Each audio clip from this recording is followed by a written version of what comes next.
Hi everyone, Stepan here. In today's middle game video, I'm going to cover a middle game pattern or patterns revolving around advancing your rook pawns or your flank pawns. So advancing the a pawn on the queen side and advancing the h pawn on the king side. Now the strategies revolving around these two pawns are quite different because, well, the king side pawn, the h pawn, will often be used as a battering ram to get to your opponent's king and will most often revolve around attacking ideas, whereas the a-pawn, advancing the a-pawn, will most often revolve around strategic or positional ideas which strengthen your position and give you potential long-term advantages. Now we are going to be covering several patterns. These are by no means all patterns which you can encounter when you advance your pawns, but they are just the most common ideas. We're going to start with the a-pawn.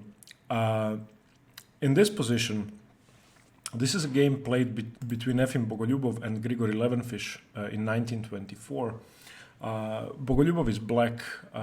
Levenfish has just played 6 bishop to g2. This is the Neo-Catalan English. And we're going to start by looking at a pattern which helps us create a long-term advantage on the queen side by advancing our a-pawn. So in this position, Bogolyubov played the move a5.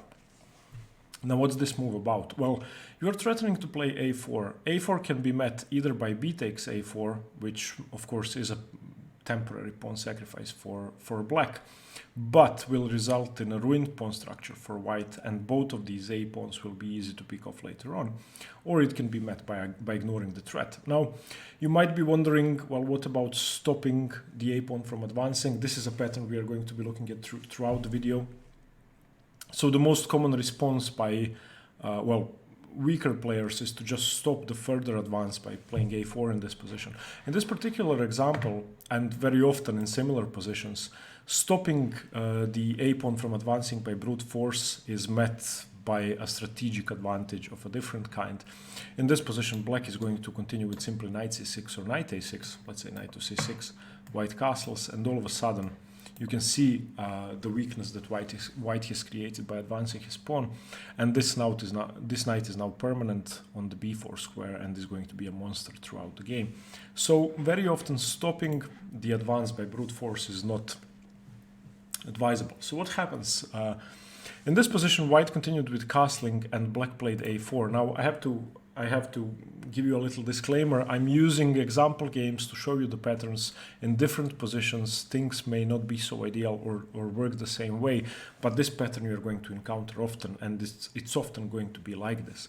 Now, one thing I have to point out, if the b pawn was still on b2, in this position, let's say the bishop is on c1, the pawn is on b2, then the same idea could be applicable and black would be advancing his pawn to a3, either provoking the b pawn to b3 or provoking a capture b takes a3, in which case, once again, these two pawns would have been weakened. So Bogolyubov continued with a4, and now we see the idea behind the first pattern I want to show you. We are creating a potentially very dangerous passed pawn on the queen side, and we are creating an outpost for our pieces, and we are gaining space at the same time. In the game, Grigory Levenfish continued with pawn to d3. We have c6. This is a move that shouldn't have been played. a3 was possible immediately, and after bishop to c3, something like c5 gaining space. And now we can see the idea. This pawn, if this had been played immediately, has created a potential outpost on b7. Now a knight coming into b7 isn't likely, but in the event of some files opening up, a rook could use this square, and more importantly, the a1 rook will be tied down for the rest of the game if a black rook manages to come to the second rank. This is one of the main ideas. But after d3, c6 was played, which is for humans a slightly more powerful move. Now the idea behind c6 is I want to play b5 and b4, which will strengthen my a3 pawn. So if I manage to get my pawn to a3, then the move b5, when defended by the c6 pawn, let's say c takes b5, will enable me to play the move b4 and strengthen my structure. And that's what happened in the game. Knight b to d2 was played, developing a knight. Knight a6, looking at the weakness on b4. We have d4 by white playing in the center and a3. Now the bishop should really retreat to c3. Going to c1 would be, well, locking in the rook. And now bishop to c3. And now, of course, since black has played the move c6, we have b5. There's nothing better but to take. Of course, the b4 square is defended by the e7 bishop and by the knight. cb5, cb5. White played knight b1, which, I mean, is a bad-looking move, if nothing, and b4. And after the bishop retreats, this is what you are aiming for with the original advance pawn to a5. This is now a huge strategic advantage for black. Black has a ton of space on the queen side. White's pieces are hardly able to move. Of course, knight b1 didn't help matters or improve the position for white. It made it worse. But now you can see that the rook on a1, the knight on b1 are basically dead pieces. And as I said, black will want to use the c-file and attack the a2 pawn, thus creating a very dangerous passed pawn on a3. Let's see what happened in the game. Bishop to d7 was played, developing his last piece. Knight to e5. Okay, that's a good knight. Bishop b5. Bishop to g5. h6, chasing the bishop away. White gives up the bishop pair. Knight to d2, finally developing the knight. Queen b6, playing on the queen side, looking at the d4 pawn. Knight d2 f3, defending it twice. Rook a to c8, and now we can see that in the event of black managing to double up his rooks, well, this position would be almost completely winning.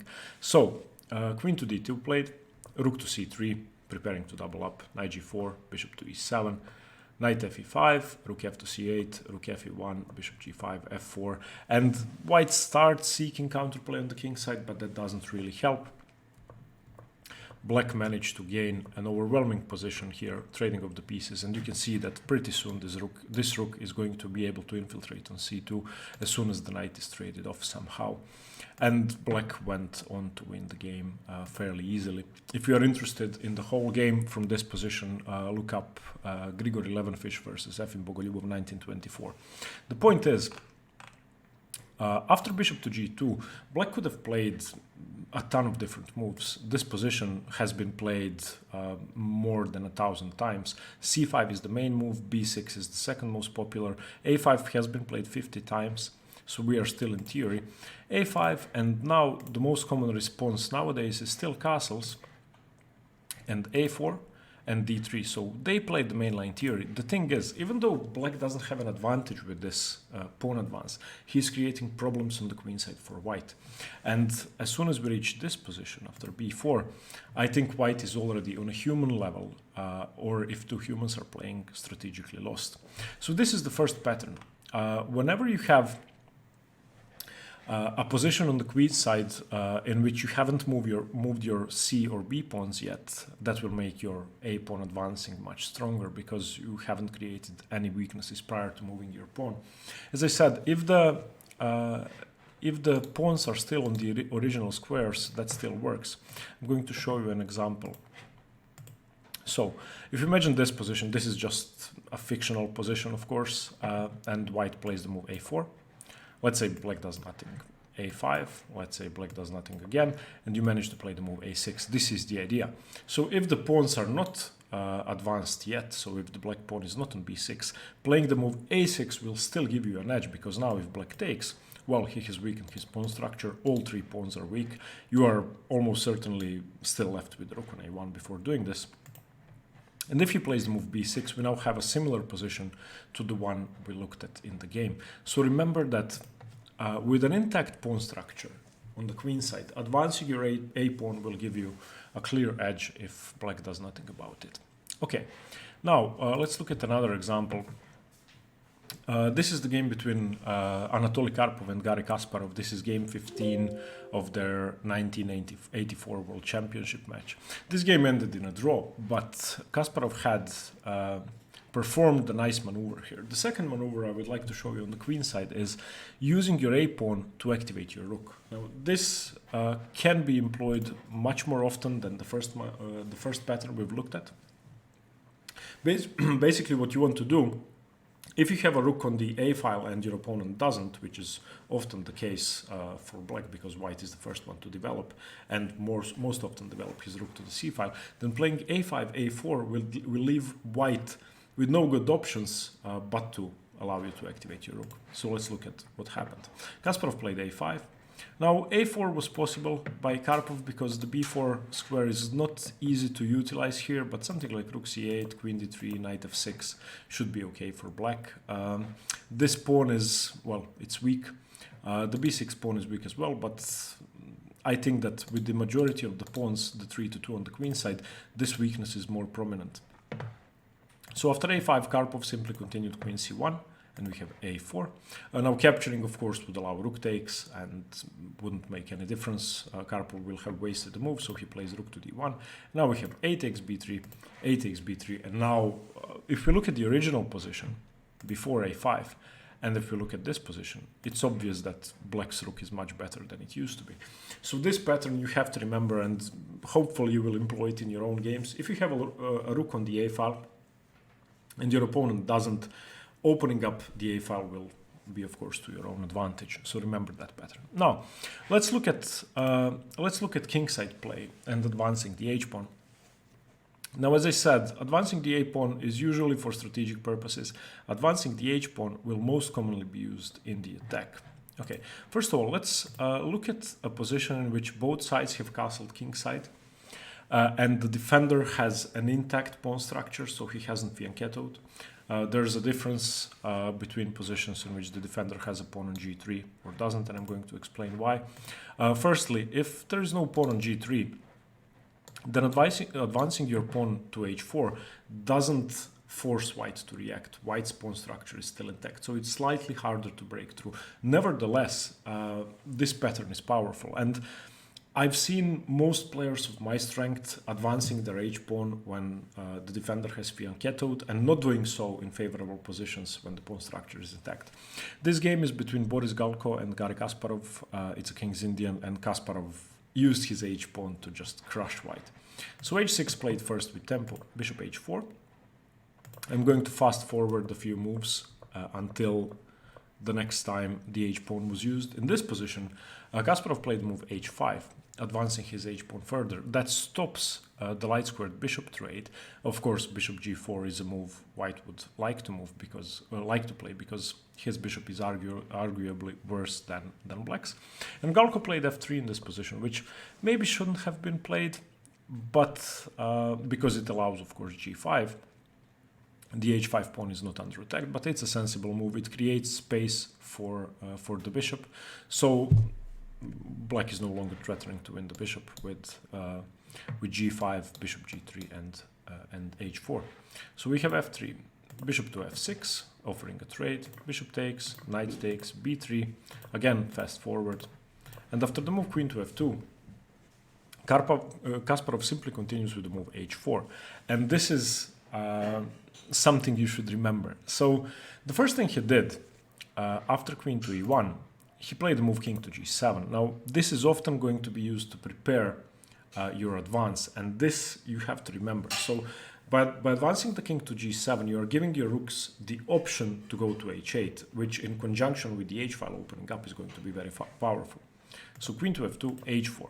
Now white has to seek some counterplay, and since this is of course a weakening, your king is not as safe anymore, white should try and open up the a file, and that's exactly what Galko does. So f4, e takes f4, queen takes f4, and now simply h3. I should note that after h4, if queen takes h4, then of course rook to h8 is extremely powerful, and after the queen retreats, you can double up several ways, and this position is almost lost for white. So ef4, queen f4, and now h3. This, of course, isn't a pawn sacrifice because the bishop is defending. Even if it was, the position would still be crushing for black. Now, if g3 is played, then you have what we were talking about on the queen side. You have an advanced defended pawn, which is extremely annoying in white's position. If the pieces get traded off and both sides are left with a rook or a queen, then black is threatening checkmates all over the board. So doing this is really not advisable. And even in some positions, ideas like knight h5 and knight takes g3 are possible to sacrifice.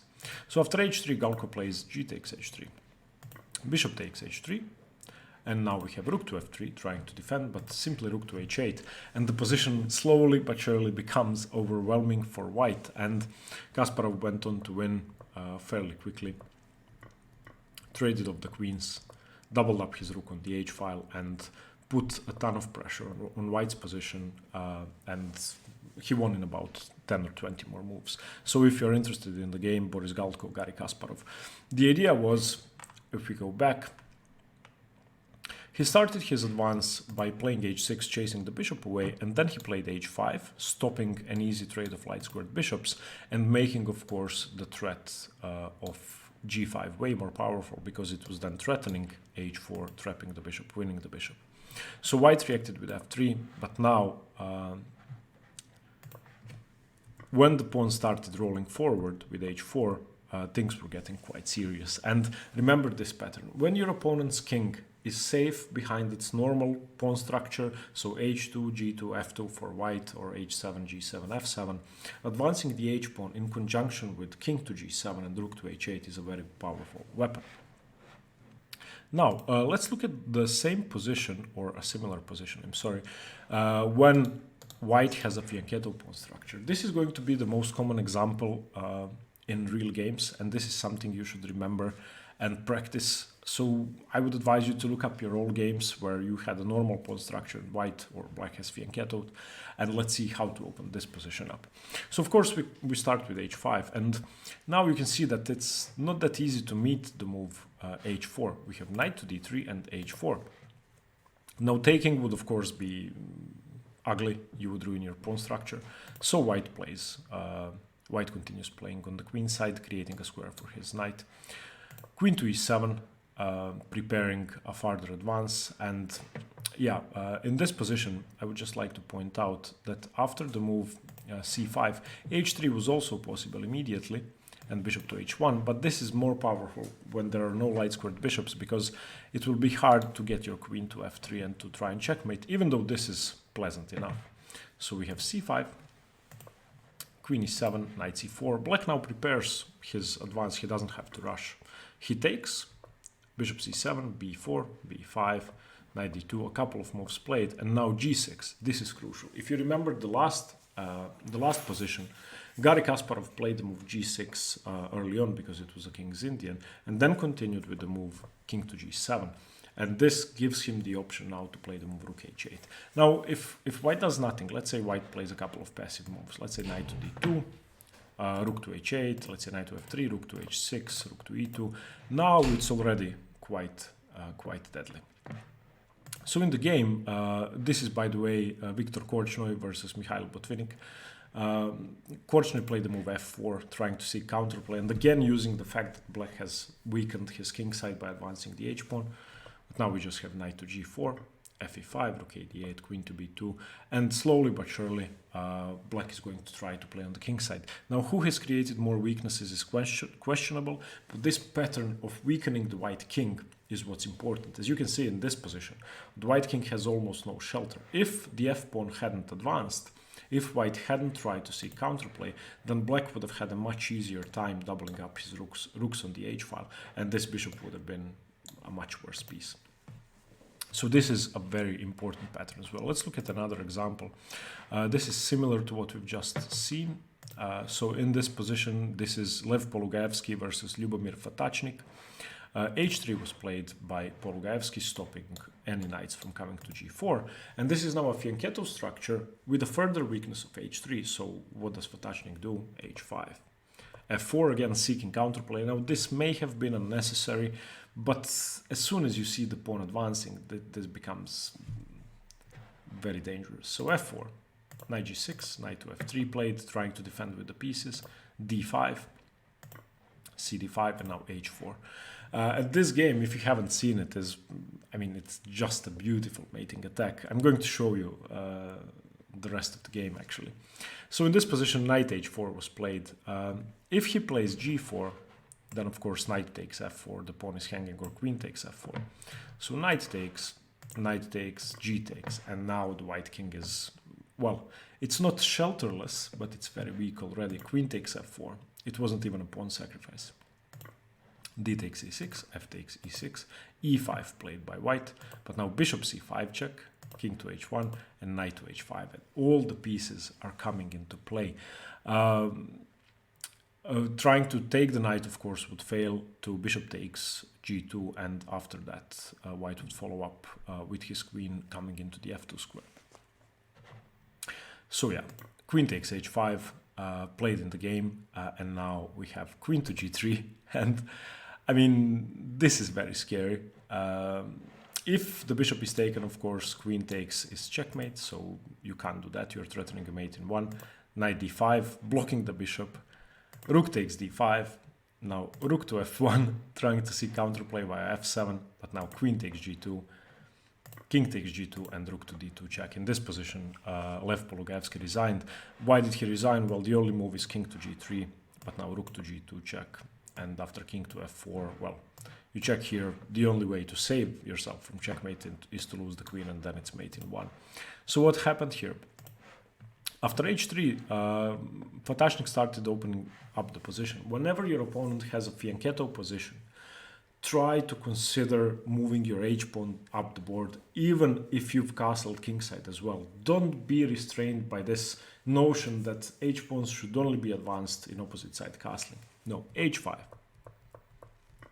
h4, and now it's a rough choice. I mean, what do you do here? And yeah, this finish is just beautiful. Knight h5 is a great move. You're threatening to win the queen. The knight, well, you can't move the king. You can't move the... Whatever you do, you are lost. So taking, and now queen to g3, and it's basically game over. Knight d5 is the only move to save the position. But now rook d5, and queen takes g2, and game over. Okay, now we are going to look at two more patterns. The two patterns we are about to look at now are the two most common, which is why I've saved them for last. So firstly, we have opposite side castling, and to show you this, I've chosen a very theoretical position in the Dragon Sicilian. This is theory on move 12, rook e8. This position has been played about 500 times. In the vast majority of the games, white here plays the move h4, and black responds with h5. So in opposite side castling, you want to advance your pawns as soon as possible, especially if your opponent has fianchettoed, because this gives you a lever to open the position up. When you play the move h5 here, you have a target which you can capture, so g6. You are able to open up the g file, whatever he does. Now here, of course, knight h5 would fail to g4. If black plays queen a5, which is playable going for counterplay, he allows h5. Now knight takes h5, bishop h6. This is slightly scarier than the main line. You can see that in this position, as soon as the bishop moves and the rooks get doubled up, this is going to be quite scary. This, I don't know what the evaluation is. It's about +1 for white, and black basically has to give up material on the queen side or give up his knight. So the best way to stop that is to play the move h5, but now g4, a pawn sacrifice, h takes g4, and now you of course don't take on g4, you play the move h5, again opening up the files. Knight h5, bishop h6, and we have the same thing. The position is about to open up. This has been played a ton of times, by the way. This is still theory, about 40 games from this position, and you can see that white was faster in his attack, simply because he attacked the structure very early on using his h-pawn. The h-pawn, for one, can be used as a very powerful attacking piece, but furthermore, it's the best way to open the position up when your opponent has castled and when your rook is still on its original square. Now, the final example we are going to be looking at, this is from the London system, in which black plays a King's Indian Grunfeld type setup. This is, again, theory with a ton of games played, about 300 games with the move h4. Now, the downside is black hasn't castled yet. If black castles in this position, this is very close to suicide, just h5, and if knight takes, you sacrifice. When your opponent has castled, you can afford sacrificing material. This is just game over. This is unplayable. You have bishop d3 coming, you're going to castle queenside, play knight f3, knight g5, rook h1, and it's over. So after h4, black has to do something. He can either ignore you with the move c6, and now, of course, playing h5 isn't as powerful because his king is not on g8. But now you simply continue the same way. Even though the king is not there, you are going to be opening the position up to gain space and to gain a positional advantage. But the best way to stop that, same as in the Sicilian Dragon, is to play the move h5 and stop the advance. So what have we seen today? So remember that using your a-pawn is a very powerful middle game pattern because you get to advance your pawns and gain space. You get to create a very dangerous potential passed pawn. You weaken the a7 pawn if you're playing that with white, or white's a2 pawn by advancing the pawn to a6 or a3. You create a powerful outpost on b7, and you make it much harder for your opponent's pieces to develop. Another thing you do with your a-pawn is you're opening up the file for your rook. If the rook is still on the original square, advancing the pawn and trading it off for your opponent's a-pawn will give your rook way more scope. And with the h-pawn, it doesn't matter whether you have castled kingside and your opponent has castled queenside, or if you've both castled on the same side. It doesn't matter if your opponent's position is a fianchetto one or a normal pawn structure. Advancing the h-pawn can always give you attacking prospects. Remember these patterns and practice them. Try to find them in your own games. That's the best way to learn a middle game pattern. Okay, I hope you liked the video. Let me know what you think, and see you next Friday for another middle game lesson. Stay tuned for more chess. Bye bye.